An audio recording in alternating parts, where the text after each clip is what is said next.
All right, City of Forest Park City Council meeting number 1441. Today is October 7th. It is 7 p.m. We are going to start by standing and saying the Pledge of Allegiance. Allegiance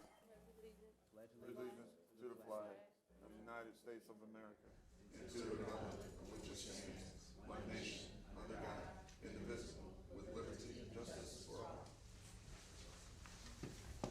All right, item number 1 on the agenda is roll call. Will the clerk please call the roll? Adams. Here. Brown. Here. Clark. Here. Harrison. Here. Holt. Moore. Here. Sylvester. Here. All right, and a motion to excuse Vice Mayor Holt. Motion to excuse Vice Mayor Holt. Second.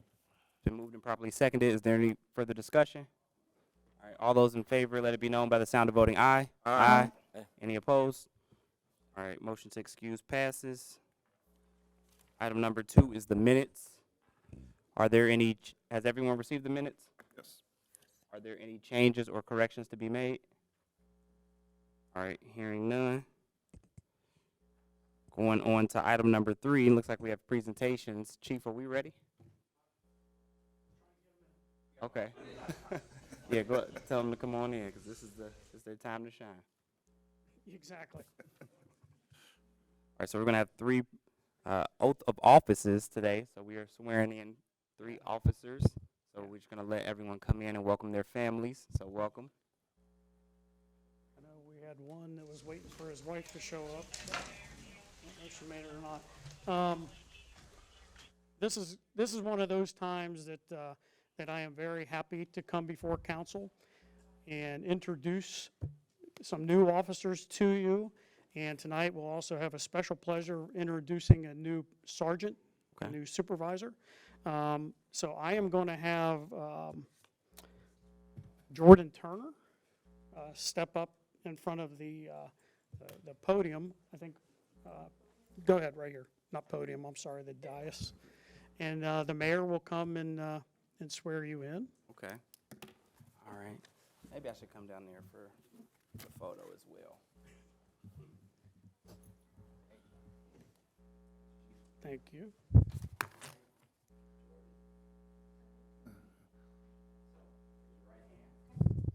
Repeat after me. So when I say aye, you say aye, and then you'll state your name. Now you can either swear or affirm. So then just repeat after me, and at the end, when I am saying the duties that you'll be performing, you'll say police officer. Okay. Okay? So say aye. I, State your name. Jordan Turner, Do swear or affirm do swear that I will support the Constitution of the United States, that I will support the Constitution of the United States, the Constitution of the State of Ohio, the Constitution of the State of Ohio, the Charter of the Municipality of Forest Park, Ohio, the Charter of the Municipality of Forest Park, Ohio, and that I will faithfully, and that I will faithfully, honestly, honestly, and impartially and impartially discharge the duties as. discharge the duties as a Your- police officer. All right, congratulations. Thank you.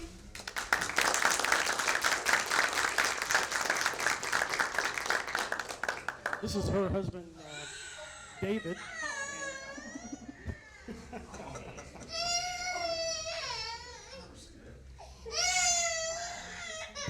14 months old.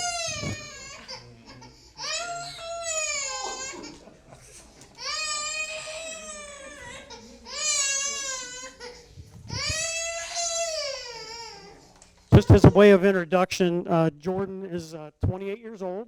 She is originally from Indianapolis, Indiana.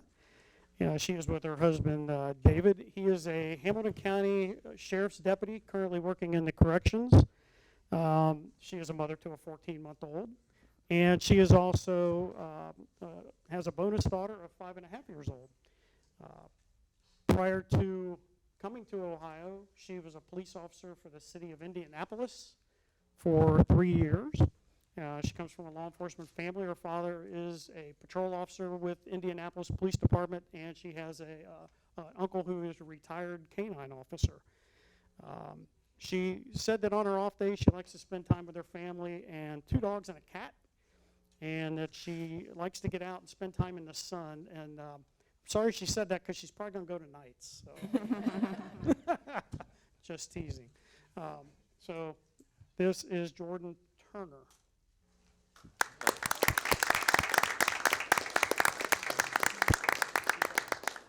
Okay, the other new officer is still awaiting his wife, so I am going to go ahead and have Tim Getz step forward.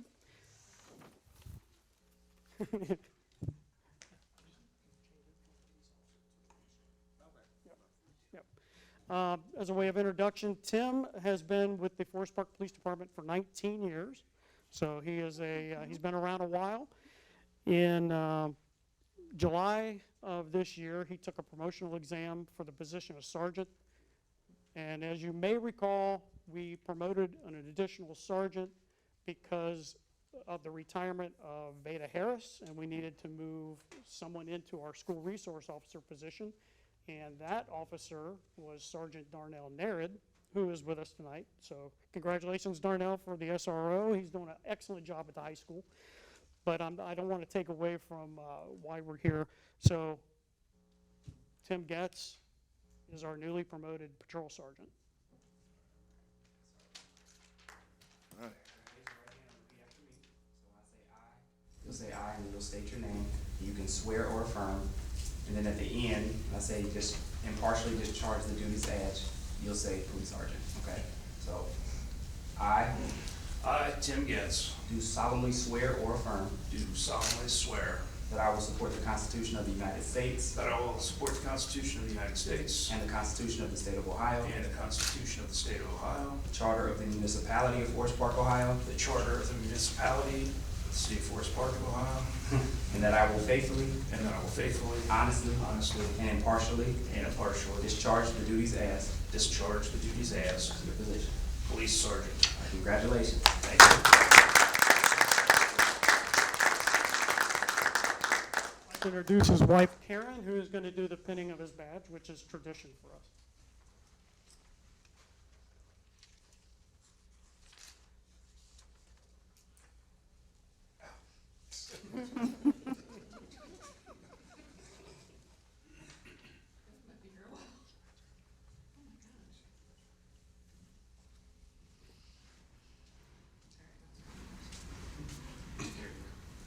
Almost there.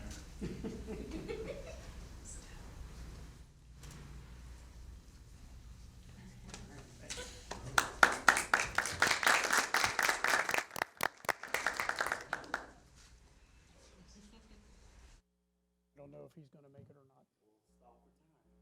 not. Yeah. Council wants to make any comments, or I can make some comments. Yes. We just want to say congratulations to our new officers and welcome to the City of Forest Park and welcome to our family. And congratulations to Tim, for Officer Tim, for your promotion. Thank you for your service. Yes. As always, we are really excited and thankful to have you all as part of our family. You already are very much familiar with the family. But as a new one, Ms. Jordan, Officer Jordan, welcome to this family. We certainly hope that you come to as many events as possible, bring that little one and the hubs. And just know that all the community folks here really, respect, they treat our officers really well. And we have a very good working relationship and partnership with not just the businesses, but also the residents here. And so you're welcome. You're absolutely welcome here. Yes, I'd like to also say congratulations and thank you to each of the two officers that have been sworn in at this time. We know that in past and even present that the revolving door of providing full staff of officers sometimes has a constant motion of in and out, but we truly thank you for taking on this great responsibility, and especially to our city of Forest Park. I know that in that area of work, it does have its point where it causes eyebrows to raise and heart pressures and pumps to kind of take a point of having elevation, but we truly thank you for that. We'll definitely be offering prayers in the protection of each of you, and we just thank you for your service. Absolutely. So I'll echo everything that's already been said, but I'd like to also add, welcome to the family, yes. Thank you for your service, yes. But please take to heart the culture of Forest Park. Learn the culture, learn the people, immerse yourself in it, become a part of it. so that the relationship between our officers and our residents can be seamless and as one. That is going to be very, very important. And we thank you so much for taking on the responsibility of being a police officer. Yes, congratulations, officer, and thank you, sir. Bring your young son here, and congratulations, Sergeant, on your promotion. Can't say it enough. I know it's been said time and time again, but thank you for your service, because you do have a thankless job sometimes. But one thing I do love about this city, we have your back, because you have our backs. So thank you very much for all that you do. Sir. Is he here? Yeah, no, I don't think he is. Okay. No. Now we go into story time. So go ahead. I do apologize, but Fine. as I have a few minutes, I do want to remind our citizens that we are undergoing a pretty major renovation over at the police station. And currently our lobby is closed, as evidenced by the large chain link fence that surrounds our building. So our operations are a little hectic at the moment, just trying to relocate a lot of computers and a lot of files and things that we need, but that does not mean that we are not available and that we are not still responding in a timely manner. If you need to come to the police department to pay a traffic ticket or to file a report, you can always come into the city building and they will call over to the police department.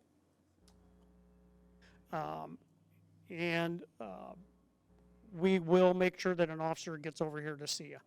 Without further ado, I am going to have Police Officer Austin Taylor step into the middle of the room.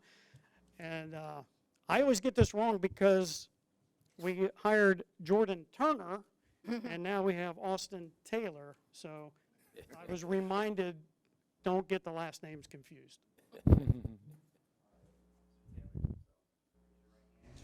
repeat after me, so when I say aye, you'll say aye, and then you'll state your name. You can swear or affirm. And then when I say discharge the duties as, you'll say police officer. Okay? All right, so I, Austin Taylor, all right, do solemnly swear or affirm do solemnly swear or affirm that I will support the Constitution of the United States, that I will support the Constitution of the United States, the Constitution of the State of Ohio, the Constitution of the State of Ohio, the Charter of the Municipality of Forest Park, Ohio, the Charter of the Municipality of Forest Park, Ohio, and that I will faithfully, and that I will faithfully, honestly, and impartially discharge the duties as. discharge the duties as police officer. Congratulations, sir.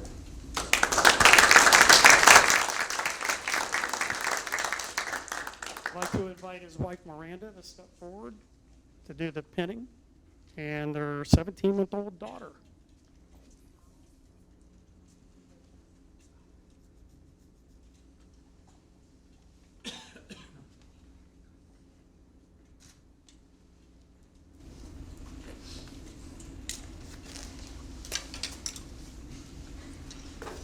You're not the only one. Everybody does. Sergeant Getz, can you assist? She can't get a class call. While they're doing that, I'll introduce Officer Taylor. He's originally from the Milford, Ohio area. After high school, he joined the United States Marine Corps, where he was stationed at Camp Pendleton in California. During his time in the Marine Corps, he was deployed to Southeast Asia and to the Middle East. After his time in the military, he attended the University of Cincinnati, where he obtained an associate's degree in criminal justice, and he earned his Ohio police officer certificate from the Scarlet Oaks Police Academy. Welcome, Officer Austin Taylor.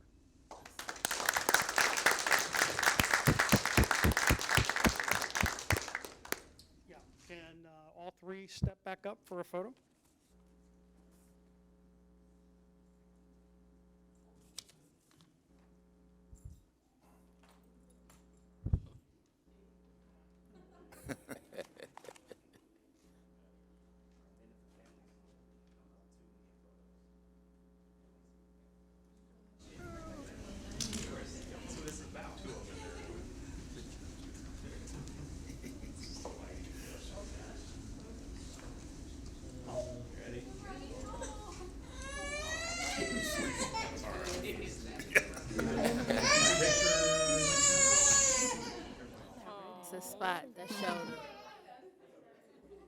likes that shoulder. All right, thank you. All right, congratulations. Congratulations. All right, congratulations. Thank you. Thank you. I appreciate it. Thank you, Sergeant. That is always one of my favorite things to do, sit up here on this dais. 'Cause Right. see everybody come in with their families and get sworn in, because Forest Park is for families. So it's always a good thing when we're bringing in new officers into the team. All right, so that concludes item number 3, which is presentations. So we're moving on to item number 4, which is communications from the public. So this is the time for citizens to comment on matters before council or to ask questions of concern to them. So when recognized, please come forward to the podium, give your name and address, and then state your comments or questions. Council meetings are tape recorded for ease of transcription, but comments are limited to 5 minutes. So please keep your comments to 5 minutes. But if you would like to speak, please come to the podium. It should be a sign-in sheet up there, and then give your name and address, and then you can address council if anyone would like to. Yeah, whoever. Yeah, it's first come, first serve. Hi, good evening. My name is Lisa Short. I am a senior manager with IGS Energy. It stands for Interstate Gas Supply. I guess I'll sign in now, and I apologize. I wasn't expecting such a large board meeting and a council meeting and official. I'm used to smaller villages like the village of New Miami, things of that nature. Okay. Just popped in. So I would like to present, the question as to why Forest Park decided to stop issuing soliciting permits. And I'm also requesting that a soliciting permit be issued for myself while I work with IGS. The cost of energy is extremely a concern with, inflation and changes in the market and things of that nature. And unfortunately, residents who, are unaware of the options and the changes are more at risk for, out-of-state third-party companies that could overcharge and increase their utility costs. I have personally been in the industry for 8 years. And, for the last 3, I've been with IGS. And I have seen a lot of horror stories where someone went through Walmart and they took a gift card. And now, Miss Adams is sitting there and her utility bill is $800 and her Social Security check is $1,300 a month. So what we do at IGS is people before profit. I knock on residents' doors. Everything's preloaded that IGS obtains. And we just educate and give them the choice of protection, not only on their utility bills, but also on the pipes and the wires for their homes. So, just a little insight as to why I would like a soliciting permit issued so I can, help manage, the residents in Forest Park. I apologize. I am so thrown off. I'm sitting up here so nervous. And I talk to people at their houses for a living. I knock on a stranger's door every day, and I'm so thrown off right now. And I'm all over the place. But, I would like that opportunity. I mean, we always, go into areas. I do not feel comfortable coming into Forest Park without the proper legal documentation. Our company does not do that. So when I called to get a solicitor's, permit to come in and help the residents, I was told that the city isn't issuing those anymore. So if you guys could consider issuing one for myself. Yeah, well, first, thank you for coming in, and thank you for being an energy supplier. It's actually very important. Currently, Forest Park does have an agreement with, we have an aggregator program with a particular supplier, and we do have a moratorium on solicitation at this time, but I'm sure if you call the city, there are still other residents who have different energy suppliers than who is under Forest Park's aggregation program. So if you call the city, and I imagine you will have to speak with the I know it's right, but the name of the department, Environmental Awareness Environmental Department, about your product, then, I mean, that actually will have to be handled by our Environmental Awareness Department to determine if you are an energy supplier that Forest Park would allow to enter into agreements with different residents. So you can always call the city and then you'll ask for Wright Gwen and have a Okay, and you said conversation. who? Wright Gwen, and it's the Environmental Awareness Department. Okay. And then just go from there, and they can decide if they want to work with IGS and offer a solicitor's permit? Yes, but we do have a contract currently, so Okay. the details of that I can't get into exactly at this moment, but that is the relevant department that you have to speak to if you wanted to be a energy supplier.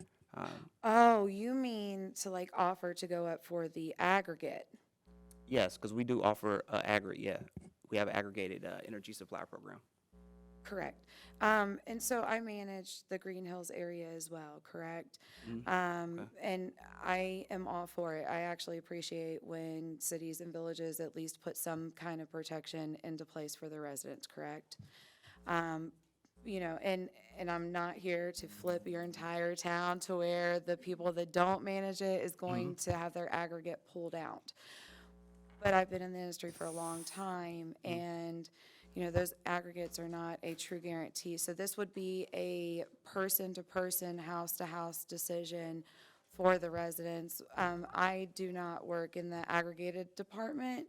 I'm just asking for permission to go to people's houses and talk to them at their doors. That way the police know who I am, the residents know I've been validated, I'm not a scam or anything. It's really just a safety and an awareness and a respect issue.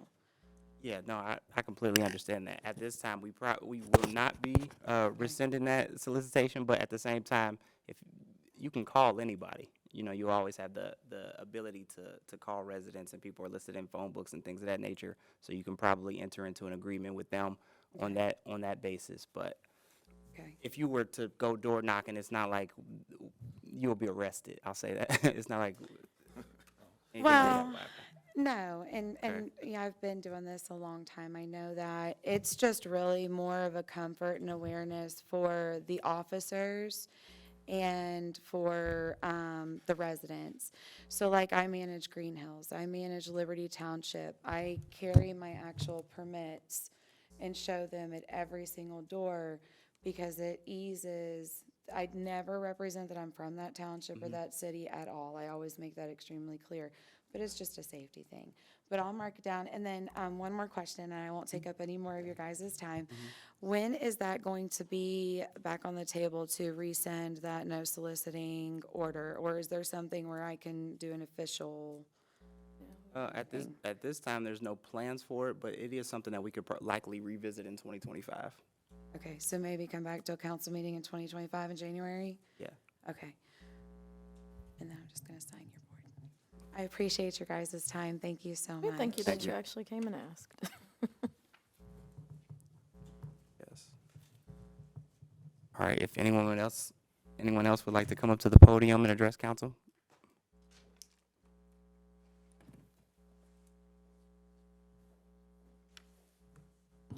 Hello, I'm Kathleen Busmeyer, and I work for the State of Ohio's Office of Workforce Development, and alongside Ms. Vernia Mayberry from the Ohio Means Jobs Center in Cincinnati and Hamilton County.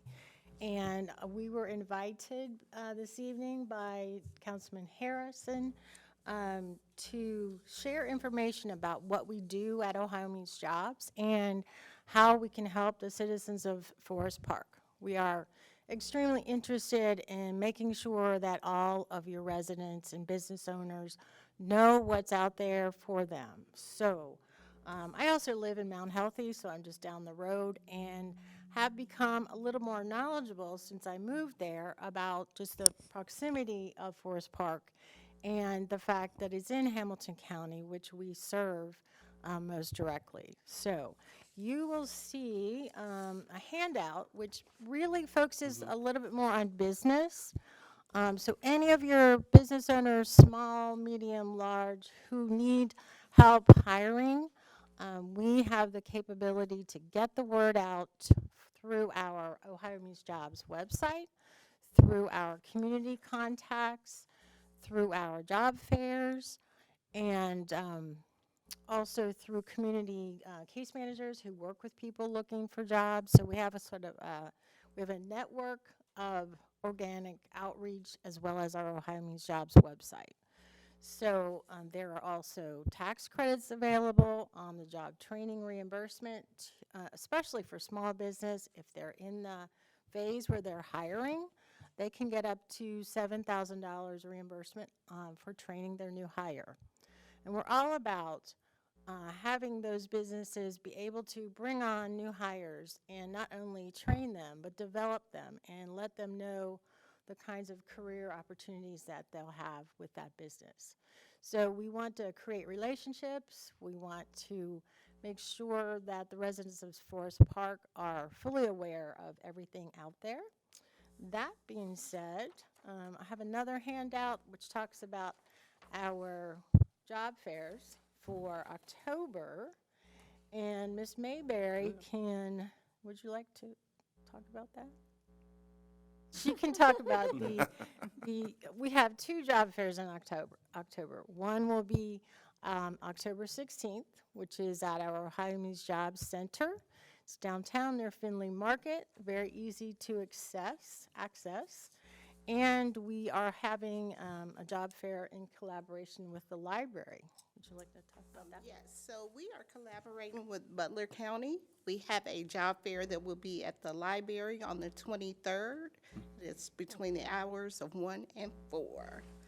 So we're looking to have at least 25 to 30 employers there.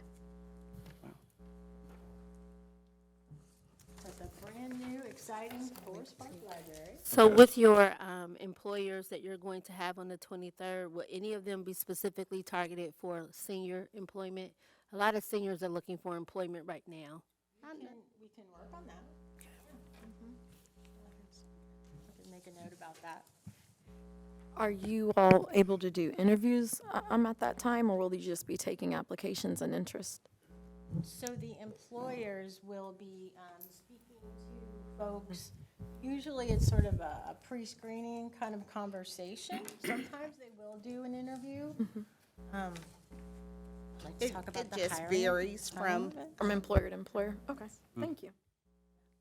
it varies by employer. Some may hire on the spot, others may just take a resume or have you to apply online.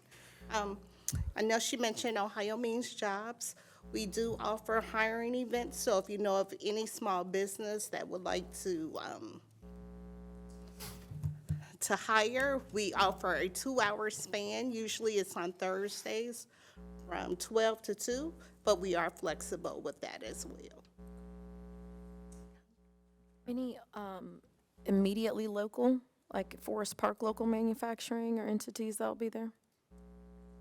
We have I'll talked leave that to to Kathleen. Magna Machine, which is right around the corner. They own United Precision and several other companies, so we're trying to get them. If you have any suggestions of employers that we should reach out to, please let us know.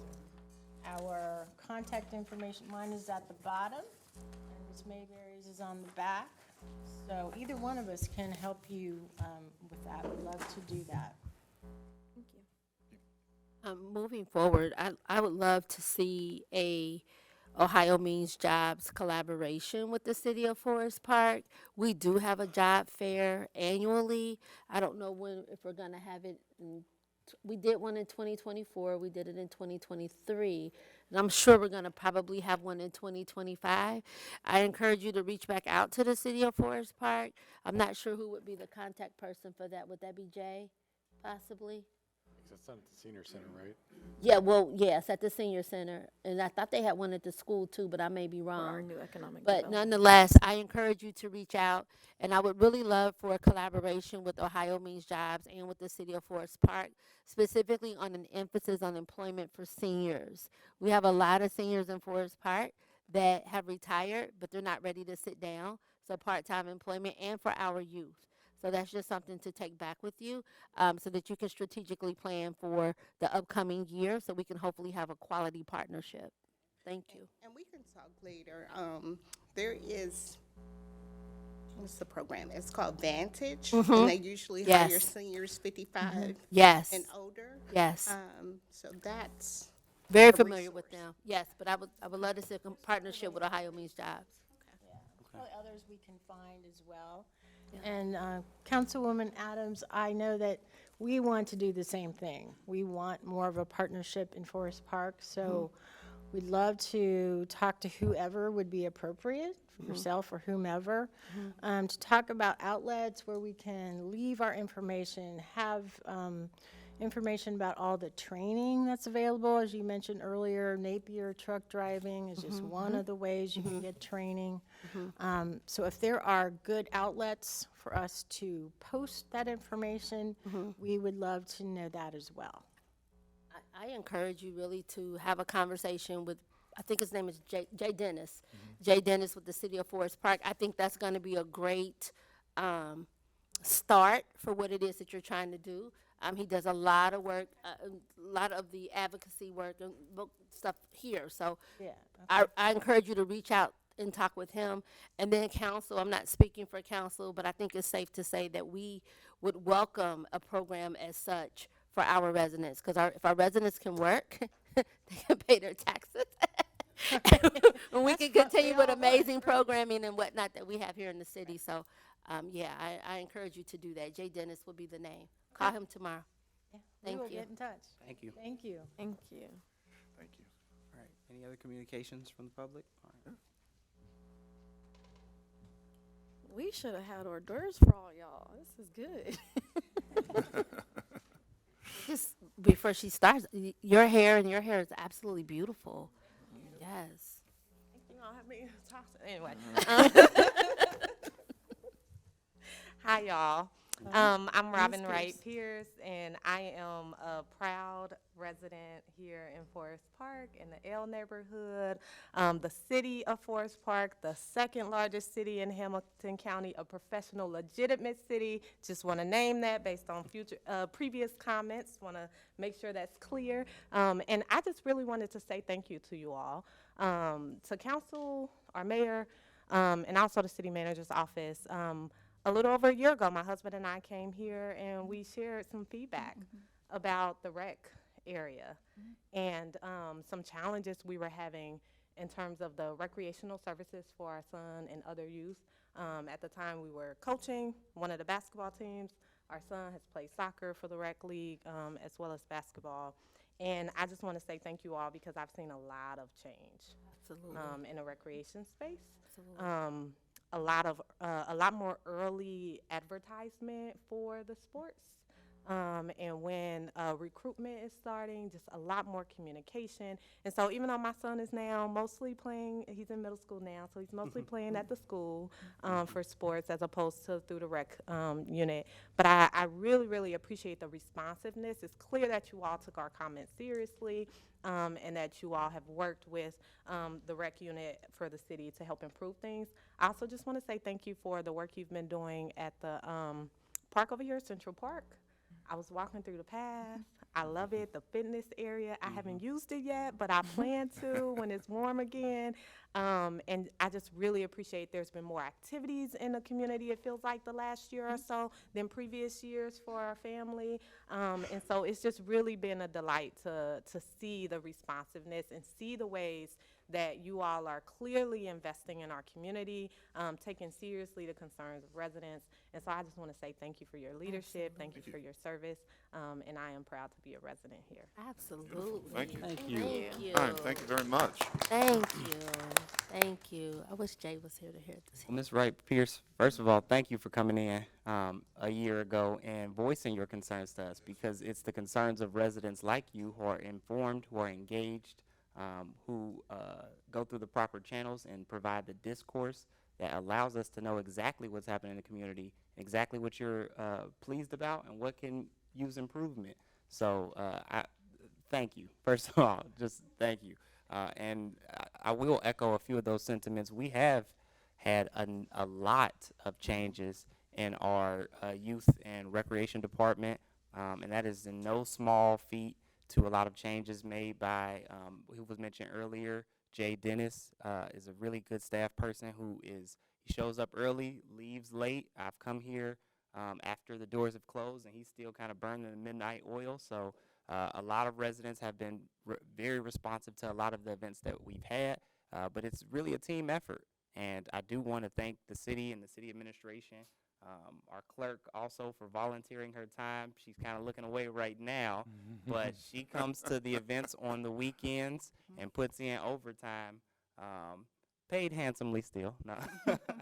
But yes, we listen to your concerns and we take it seriously because we do work for you. So when you tell us this is exactly what you want to see happen or this is what needs to change, we take it to heart and we make sure that happens. But we have, I will say, probably this year we've had more events than I've ever seen in the history of the city of Forest Park. And not only that, the attendance has gone up for every single event. So that's still a testament to the culture that we have in Forest Park and our residents. So we thank you for being a very active and engaged resident. And if anybody else has any comments on that point, I'll end mine. I would just like to add that, we really appreciated the first time that you came, you and Reverend Pierce came, but it wasn't just that as the interaction. You followed up. So it's really, this type of work and making sure that your voice is resounding for those that can't make it, that came up because you persisted. It wasn't one time, it wasn't two times. it was, I think it was three. And then you had a personal sit down, and it was good. And it was, not only did she come with constructive feedback, but she also came with some solutions. And so those are the elements that you need because, our staff, we do a lot. A lot is done on a very, with a very small staff, believe it or not.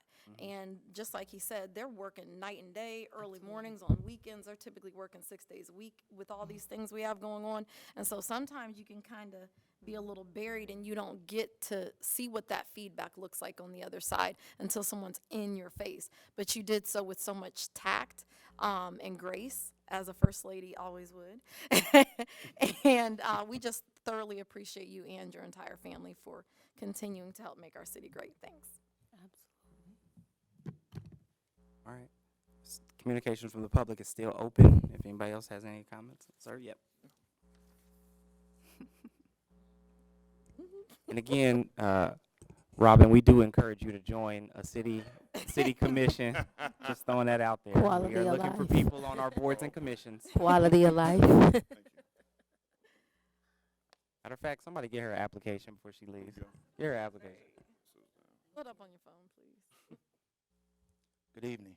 Good evening. My name is Ronald Hummins, the Executive Director of the Childhood Trauma Emergency Group. For the past 6 years, we've been fighting to make childhood trauma qualify for the emergency declaration, right? So what is that? Declaring a state of emergency on childhood trauma. Childhood trauma is the biggest issue and most pervasive issue that especially the black community has ever seen. We continue to deal with it with kids' gloves. We want to take childhood trauma to an emergency declaration so that we can get the resources that we need to not just raise awareness, to bring real tangibles to our community, real healing to our community. So my speech is going to be very condensed today, so I'm just going to kind of give you a quick synopsis on what it means to declare a state of emergency on childhood trauma. The only way that we can meet the needs of our children that are experiencing trauma is to declare a formal state of emergency on trauma. When the government declares a state of emergency or does not such a declaration, this decision determines the legal and operational resources available to respond to an emergency and has implications for governments, the private sector, and the public.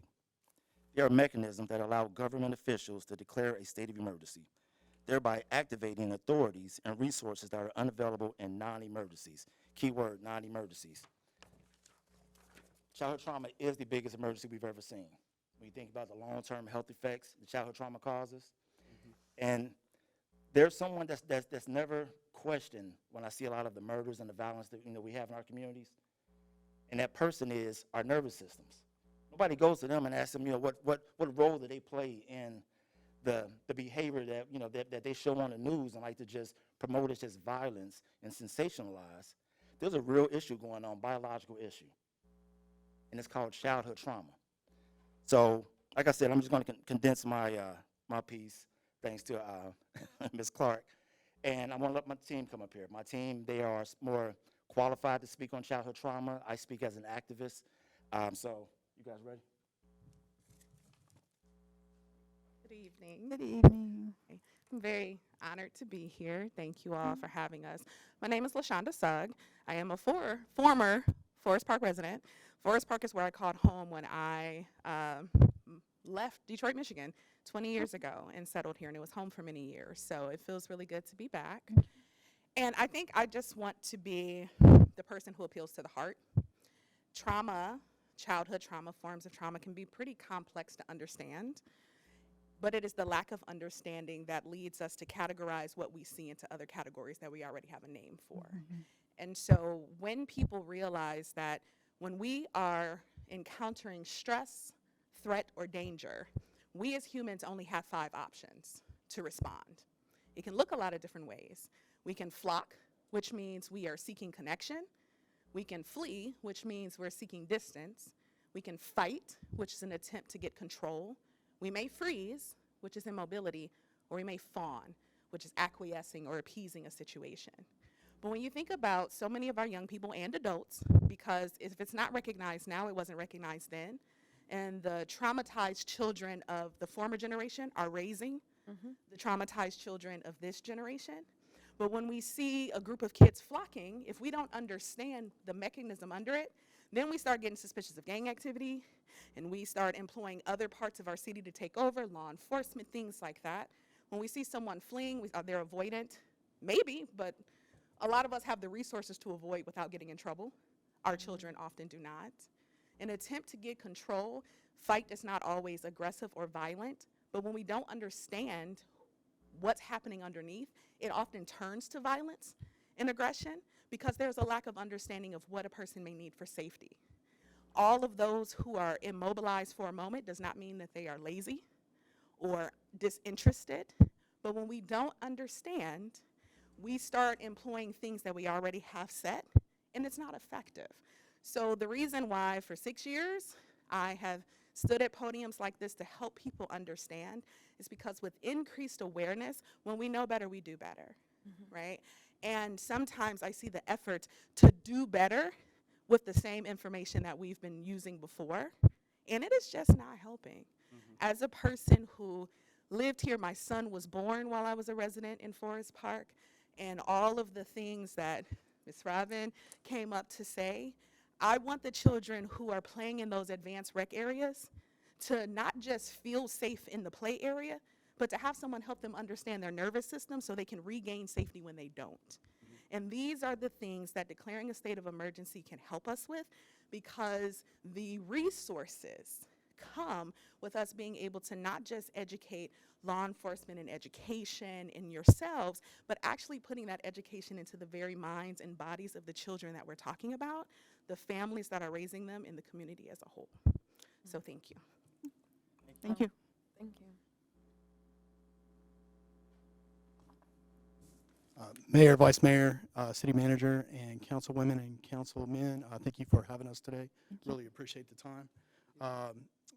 For my part, what I've seen is that childhood trauma is very prevalent, and I think research has certainly demonstrated that for at least the last 30 years.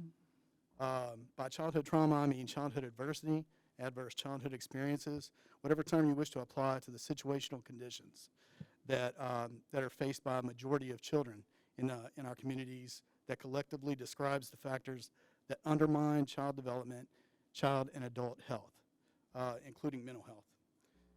These include poverty, neighborhood deprivation, community violence, domestic violence, poor parental interaction, having a parent with a mental health condition or a substance use condition, loss of one or both parents to overdose, addiction, or incarceration, and the list goes on, and that includes sexual abuse, physical abuse, emotional abuse, neglect, risk of harm, and everything else that falls into that. Some also refer to these conditions as social determinants of health, but I differentiate that a little bit because that also includes things like the food deserts, the lack of access, the lack of transportation and things like that that you need, and the lack of access to meaningful activities that it sounded like have been on the rise in this community, which is awesome. Children respond to these conditions. Let me say that again. Children respond to these conditions. In our schools, these responses are too often met with discipline, right? Think about it. If a child falls off a piece of playground equipment, they get an ambulance called. There's an emergency plan by the staff. They're encouraged. They might even be labeled as brave in that instance, right? But if they show up to school and they're injured emotionally from abuse that they got last night, they more often than not, they're met with discipline, right? And they may be even labeled as an offender at that point, right? So that's something that can be addressed through policy change, if that makes sense. In the mental health care system, responses to trauma are more often than not met with dispositional diagnosis and medication. So we try to medicate the symptoms. Symptom management is the order of the day as far as that goes, rather than identifying and addressing the situational root causes, if that makes sense, that are driving the child's presentation. There is an extreme shortage of true trauma-trained clinicians. Children are often referred to clinicians that are trained in a medical model of care, which again focuses on symptom management and medication. The clinicians are often mandated to diagnose children even when the children don't meet the criteria for diagnosis because of insurance billing policies, right? In other words, if they want to receive payment for their services by insurance, somebody that's not paying out of pocket, they have to give a diagnosis. Imagine the disparity that creates, with children. Being diagnosed, that's going to stick with them for their lives, right? Social service and family court are often placing too much emphasis on keeping families together at any cost.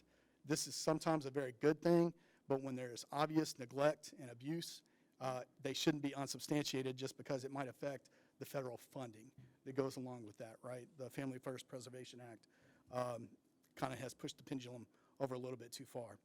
So these are just a few things that we've identified as policy levers, right? Things that can actually be changed. The school policies, not to meet it with discipline, right? So much. Social services to actually substantiate cases when abuse and neglect, when there's evidence of that, and things like that. So to leave you all with a quote, Bishop Desmond Tutu once said, there comes a time when we need to stop merely pulling people out of the river. We need to go upstream and figure out why it is they're falling in, and we need to fix that issue to prevent. And that's kind of a preventative step. And I'll give the example of Narcan. Narcan, distributing it, making it available throughout the community, it's a great thing. It definitely prevents overdose deaths, right? But it only prevents the death on that date and time. It doesn't do anything to stop the addiction before the addiction happens, right? And so that's kind of what a declaration of emergency for childhood trauma could do, is it raises awareness, and it also, provides the resources where we can go upstream and start to address the specific policy levers that are necessary to fully address this thing. Thank you for your time, and really appreciate it. Have a great night. Thank you. So what we're looking for is we're asking for Forest Park to partner with us and support us in our initiative. I'll give you a little fun fact. So in the history of America, there has never been an emergency declaration on anything of color outside of weather damage and global illness. But in the white community, there's been over 2,200 emergency declarations. The resources are there for us to fix our issues. The resources are there for us to end food deserts. So we're asking for your city and for the mayor to support us in moving this initiative forward to a vote. Thank you so much. All right. Thank you for bringing this to our attention. All right. Are there any other communications from the public? Okay.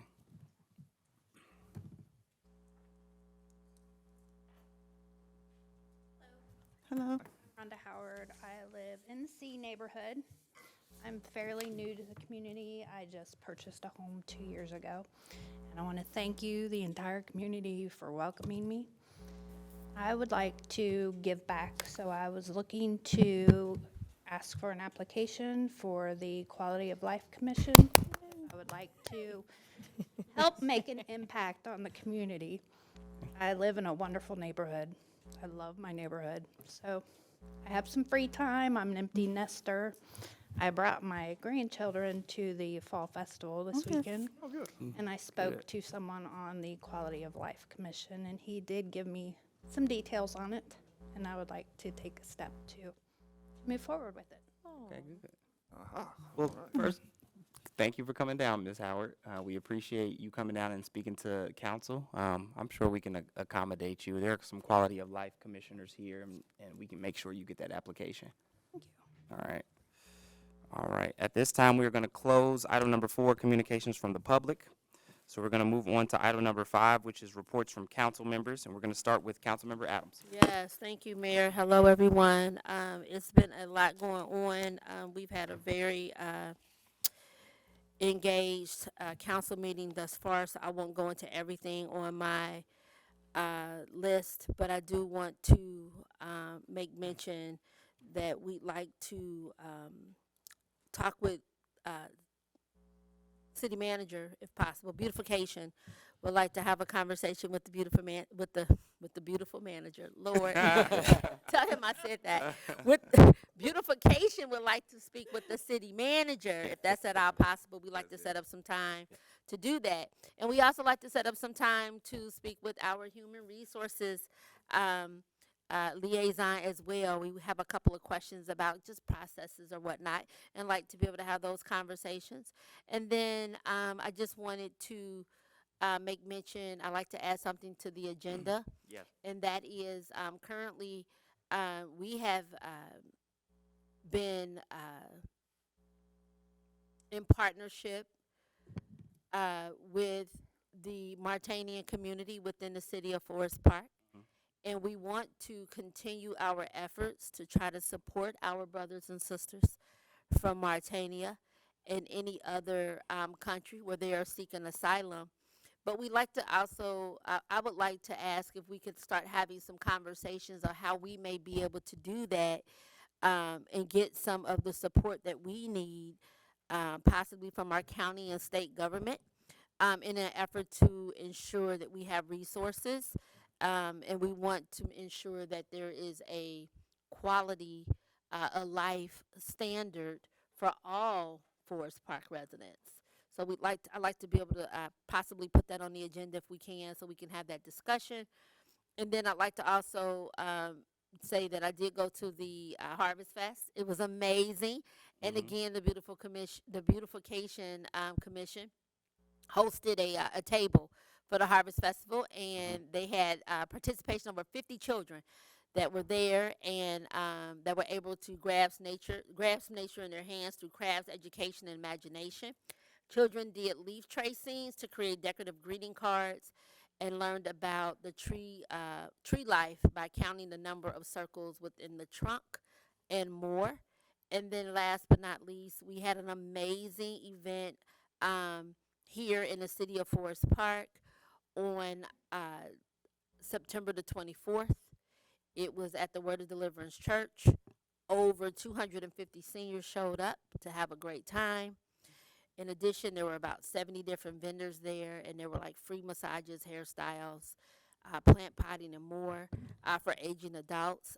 Forest Park does a lot of things right, and one of the things that we do right, I believe, is we take really good care of our seniors. So our seniors were able to come out. They were able to have a good time. They had some amazing food with Food from the Soul and some other vendors that were there. But it was a really, really good time. And so with that, Mayor, I don't have anything else to share tonight, but I do thank you for the opportunity to read off my report. All right. Thank you for that, Councilmember Adams. And I added those work session items to the agenda. Thank you. Moving on to Councilmember Clark. Thank you, Mr. Mayor. Good evening, everyone. We had a wonderful homecoming parade. Council was able to be involved, and I'm happy to announce that we are 7-0. We're giving back, you guys. We had a very good time with the community. When it comes to environmental awareness, we have an environmental lecture series that is, they do 3 series at a time. Our next series is Tuesday, October 29th at 7 p.m. It'll be over at the Forest Park Senior Center with Carol Monday, and she's been a long time facilitator with us. She's going to be talking about Nature Did It First. in addition to that, somewhat from what we talked about a little bit earlier, what was brought to our attention, but as you all know, we have an electric and natural gas aggregation program, one in which that is designed to save residents a lot of money. When we look at our natural gas supplier, one has been chosen, and you do have the option to opt out. You have until October 16th. You'll see one bill from Duke. You'll see one bill from AEP. And if we look at what happened in 2023, our entire community as a collective saved over $2 million. It was $2 million and like $1,200 or something like that. That we saved. And what we saw in terms of savings per family was $580 per year. And so if that's something you want to opt out in, I mean, you can, but it's certainly, the program is certainly going well. I'd also like to talk about just briefly, Scott Falkowski in our Public Works Department has done a phenomenal job with the home renovation and improvement fair, resource fair that we had over at the senior center last month during our break. It was great. We wanted to be able to share with our residents all the different resources they have that can help lower their costs when it comes to renovation, but also one of the things that was troublesome is I get contacts or calls, and seniors have been taken advantage of, by different companies that claim that they're going to do this work and whatnot. And so although we can't provide them with specific entities, what we can do is make sure that we have the right tips and the right questions for them to ask. And so neighbors and residents came out, they had their swag bags there, and we saw over 62 people that were able to come and engage. All the departments did a great job. Chris Anderson, we were also able to do a developmental showcase so that all this different development that you see going on in town residentially, neighbors or residents could see that and ask questions. We had our environmental programs there as well, and other members, people working cooperatively, et cetera. So it was a great time, and I just wanted to say a big thank you for everyone that was involved with the city on that successful event. All right, thank you for that. Do you have any work session items to add at this time, council member? Just a continuation from last council, the trauma support, and then if we could discuss business spaces. What do you call their curb spaces?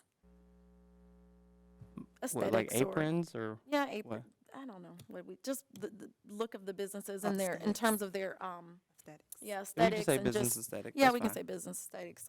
Their grounds, in terms of upkeep. Wondering what our what our ordinances are on that, and I've got some great visuals for us to have that conversation on. Okay, good. All right, moving on to Councilmember Harrison. Thank you, Mr. Mayor. First, I'd like to say thank you to our guests who came tonight. Congratulations once again to our two new sworn-in police officers and the promotion to sergeant. Also, thank you, ma'am, for wanting to volunteer on the board and commission, because we can definitely use you, and we just appreciate everything that you've done. And before I even go any further, it's kind of hard to follow Councilmember Clark, my dear friend. Before I go, I saw her that she was recognized as one of the 40 under 40, and so congratulations. And to think of all the thousands of people who live in greater Cincinnati, northern Kentucky, and southwest Indiana, or southeast Indiana, who were nominated. And 40 were chosen, 40, and one of them sits on the dais with us. So congratulations, Councilmember Clark. Congratulations. Yes, congratulations. So I don't know what that gets you. Oh man, I almost missed it. I'm 39. Yeah, so- Congratulations. Well, I wanted to make sure I acknowledge that fact. Once again, if you're interested in the Board of Commission, please send your application/resume to our clerk of council. Bring you in for an interview, because we have a lot of great things going on. Like this past weekend, we did have the fall harvest events. I took it upon myself to challenge the young Marines in some push-ups, and they beat me. So that's all right. I enjoyed myself, but it seemed like it was a great time. A lot of good positive feedback. People were just happy. The location was great because it was more spread out, and you get more cars in there and whatnot. So just a good time. It's just, I think, you know, all this great things happen in 2024, 2025 is going to be that much better. Okay. And I have nothing else regarding that. I know for work session, I still want to bring up the fact we talked about last month about grant opportunities for our first responders. I still like to make sure that we're staying on top of that. If we can possibly get that grant to get our police, fire, paramedics some equipment, that'd be great. Also, too, I know it came up about vehicles on the streets, like large trailers and whatnot. Seeing vehicles parked close to the stop sign, but not right up on the stop sign that haven't moved in almost a year. Okay, it's hard for our buses, for the school kids. You know, sometimes in the morning, it's hard for the buses to turn. It's just really a safety hazard, and really individuals have their cars parked there and the cars aren't moving. It does need to move. Okay, so just make sure we cover that in the next work session. And that's all I have right now. All right, thank you, council member. Thank you. I added those items to the work session. Moving on, we will move to Second Vice Mayor Dr. Holt. Dr. Moore, sorry. Thank you. Skip over Denise, yeah. Thank you, Mr. Mayor, and to our residents. Basically, I want to say, just piggyback on all the council members' comments about the Harvest Fest. It was a wonderful event, and so I was very proud of our staff for putting on such an amazing event. And second, I want to invite our residents to consider joining the Quality of Life Committee. We meet the fourth Tuesday of each month at 6:30. And so we want to thank our Quality of Life members for having a table at the Quality of Life event. I understand we have several applicants for our e-news. And one of the priorities for the Quality of Life is to improve the communication for our residents so they know what's going on, the resources. They want to know what's going on regarding Park and Rec and environmental department and police and fire. Of course, We Thrive. And so it's very important that our residents know what's going on in our community so we can engage them into our community and so they can have a sense of belonging, correct? So, so we encourage any residents who are interested in joining the commission, please consider the Quality of Life. And that completes my report. Thank you for that, Dr. Moore. Do you have any work session items to add? Yes, I just want to follow up on a couple of previous work sessions. That would be the cruise in, just follow up on the cruise in. Also the follow up on Waycross development, how is that going? And we want to update regarding some timelines and making sure that our partners are meeting the timelines that council has set forth for our agreement. And I think that completes my report. All right. Thank you for that, Dr. Moore. And then moving on to Councilmember Sylvester. Yes, Mayor, and good evening to Forest Park residents and viewers. Just a ditto on what has been said in regards to this past weekend.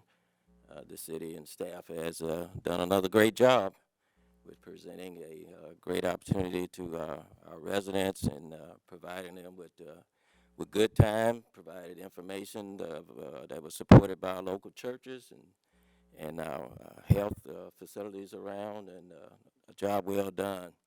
And we're approaching, the end of the year, coming toward the end of the year, and to kind of get things geared up to have things scheduled into next year. So we want to make sure that you take the opportunity to sign up for our e-news, that you can receive constant information and that is involved with events and activities of the city. You can also take reference to our website, forestpark.org. Visit it. It has redundant information, compatible information, but also additional information that you can make a reference to. Also call up to the city and to ask questions. But we just want to thank the city and the staff and supported members around the community for being such a help and providing great activities. I think the train event was was a real key. And I saw a lot of smiling faces on our children, so we thank our city for that. All right, And thank you. I have no other items to add for All right, would work you, session. no work session items? All right, thank you for that, Councilmember Sylvester. That concludes item number 5. Moving on to item number 6, which is the mayor's report. I'll keep it brief. Just to echo the same sentiments, Harvest Festival was probably the largest I've ever seen in the city's history. So thank you to all the residents that came out. I think we might have crossed 1,000 residents about throughout the entire day. So everyone came out and brought their kids, had costumes. I do want to thank the city for finding that train because it was a tremendous hit. And then also the petting zoo. But I want to thank all of our city partners and vendors for coming out. That area was packed all day, so they were giving out a lot of great information to our residents. And just, again, thank you to our residents for continuing to show up. Once you bring us the ideas, it is our responsibility to make sure these things happen because you deserve better, you deserve more, and our best days are still ahead. So with that, I will conclude my report and move on to item number 7, which is the city manager's report. And we have our assistant city manager, Mr. Andy Lewandowski. Thank you, Mayor. Just to keep it short as well, Harvest Fest, as we've already said, was a huge success. We continue improving, and based on our comments and how things work, this was the second year we moved it to October 1st, which I think was huge because the weather has been phenomenal the last 2 years, I believe.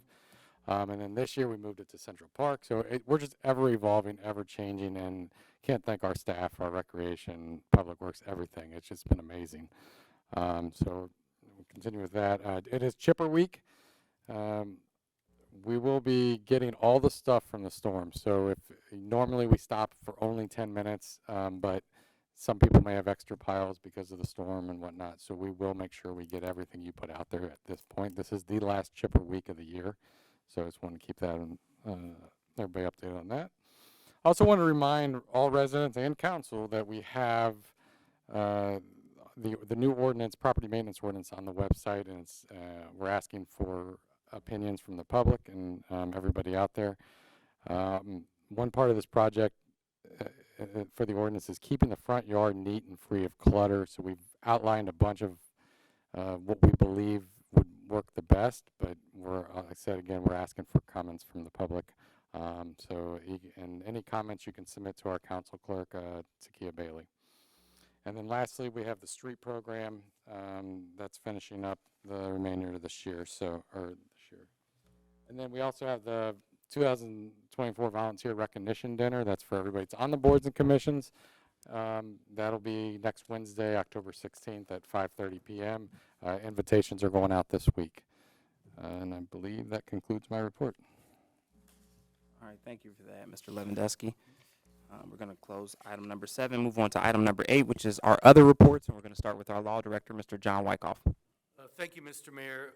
Just briefly, I reviewed and approved some new civil fines for property code issues, and they will eventually have to come to council for approval, which I'll recommend.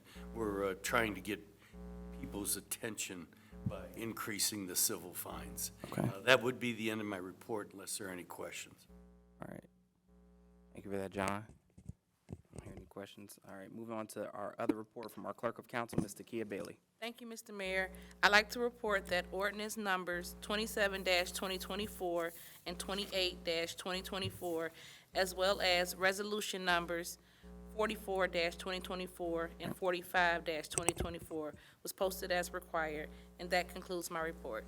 All right, thank you for that, Ms. Bailey. Moving on to item number 9, which is unfinished business and general orders, and there are no agenda items. So then we're going to move to item number 10, which is new business, and I need a motion to suspend.